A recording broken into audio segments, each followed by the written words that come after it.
So, Witcher, the TV series. I seem to be mixed feelings about everything apparently, but this one is no exception.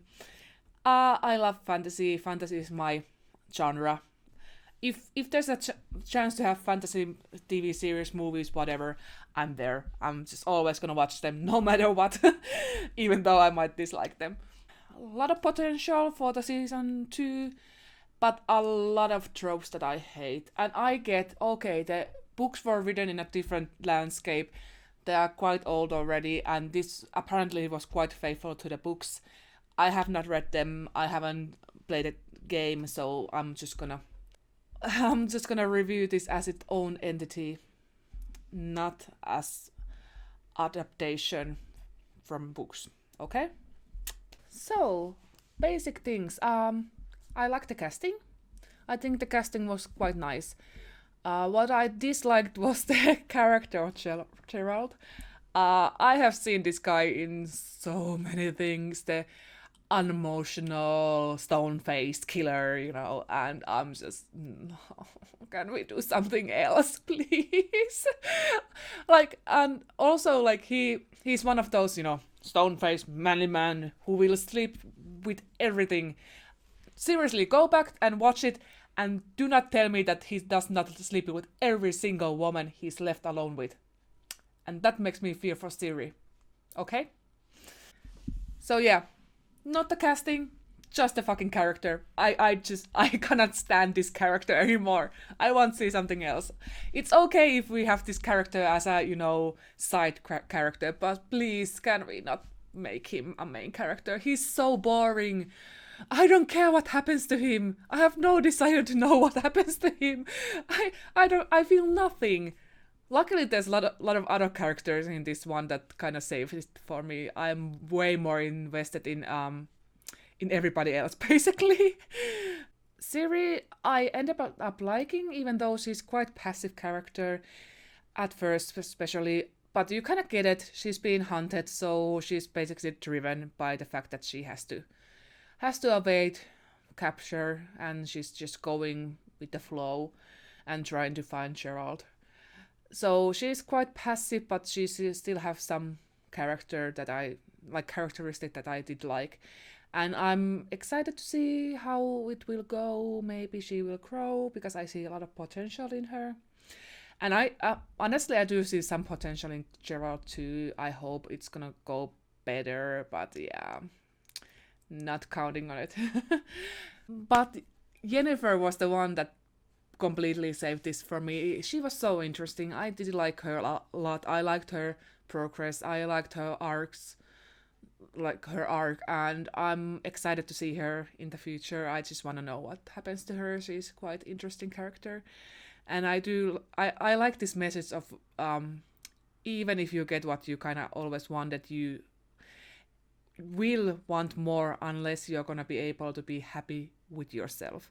So she's kind of like a tragic character in that sense, because she kind of always wanted more and more, and when she got it, and then she was still not happy with her situation, and at the end of the series it kind of feels it's shifting, and she has actually found a purpose other than just gaining stuff and trying to be trying to get everything she wanted once, and kind of more shifting her focus on other people too.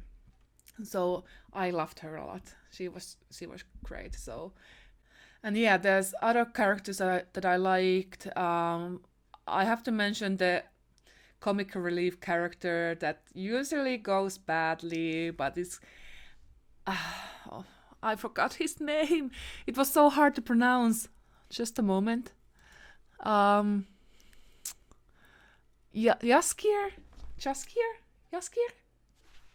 I don't know how to pronounce that. But Jaskier, even though he's a comic relief character, I liked him. At first, I cringed when he came up. I was just like, oh shit, here we go again. But I think I ended up liking him because he has a nice voice, and I appreciate that. So, yeah, he wasn't as cringy as I thought he might be when he was introduced. So, that was nice. Okay, so the plot. How do I describe it without gi- giving too much away? Well, it's not it's out of order first of all, and I like the fact that they actually don't tell it to you. You can have to figure it out that okay, it's in different order, and the timelines emerge in the end. But at first, the timelines are different for each character. Uh, yeah, that was nice, and the plot was quite. I don't want to say basic, but kind of basic. But of course, this is just the first part, so it's basically just laying the foundation. So there wouldn't be any, major big things that would happen in this one. And since it's also quite short series, I understand that okay, the first story is a little bit more basic because it's kind of sets up stuff, and I'm intrigued to see where it's going. I kind of there was a lot of things that would have been better. Like there were a lot of things that I would have wanted that they would do better, like the expedition dumps in the first couple of episodes where I just tune out. Like at there were there was this one dinner where they started to talk about the other towns and cities and people in them, and I'm sort of like, I have no idea where these are. I have no idea who these people are that you are talking about. I don't care. And the other other exposition dump was guys. In the first episode, almost immediately, I kind of went like, oh no, don't do that. And it was when Gerard first went to see this old kind of mage wizard whatever, and and he gave him a bunch of exposition, and on the background there was just naked women going all over the place, and I was just like, I'm a strange woman. You cannot distract me with boobies. I'm sorry. Like, you cannot. There should have been a couple of guys there to be able to do that. So, I was just like, oh my god, like the joke like in Game of Thrones at one point was that, because there was so much stuff that you needed to keep up, and they just throw boobies at you just to keep you entertained while they were doing stuff. So I just went like, oh my god, they took it literally in this one. So yeah, that was kind of like, yeah, boobies, yay. I was just like, okay, sure, if that helps you to with the exposition, then go right ahead. What else? So there's boobies, stone-faced man who will sleep with any of the booby holders if he is left alone with them. What else is there? Well, it's a really short series, and honestly, yeah, I would kind of recommend it if you like fantasy. Oh yeah, I remember one thing that I really liked. I liked the fighting scenes so much. The swordsmanship and stuff like that. It was so a little bit different from what you usually see, and the choreography was amazing. I don't know if you can actually do that with a sword.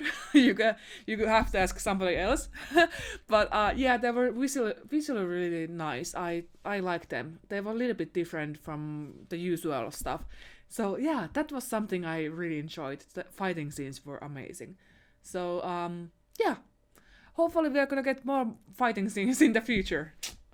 So yeah, but all in all, I would recommend it for anybody who likes fantasy, basically basic fantasy, Conan the Barbarian kind of fantasy, like the old fantasy that doesn't have really like that much. Like this has lore, but it doesn't have like the Lord of the Rings level where it's like everything is just lore. Uh but yeah, it's really easy to follow once the expedition dumps are over.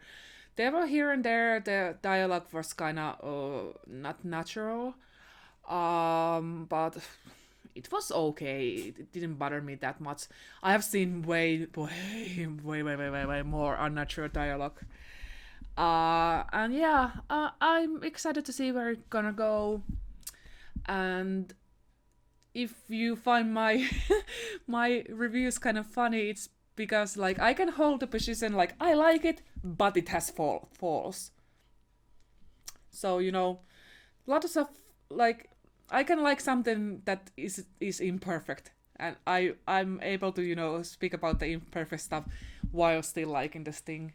So this is one of those things that I dislike. A lot of things I didn't like. There were a lot of things that kind of annoyed me, but all in all, I did end up liking it, and I will see the season 2 when it comes out. So thanks for watching, and I'm gonna see you guys around. The couple of 3 people that have subscribed up until this point. Sorry for the longer break that I took, because if you see my cat video, you understand why I had a longer break than I initially thought I would have. So, but we are gonna move along from here, and I'm gonna see you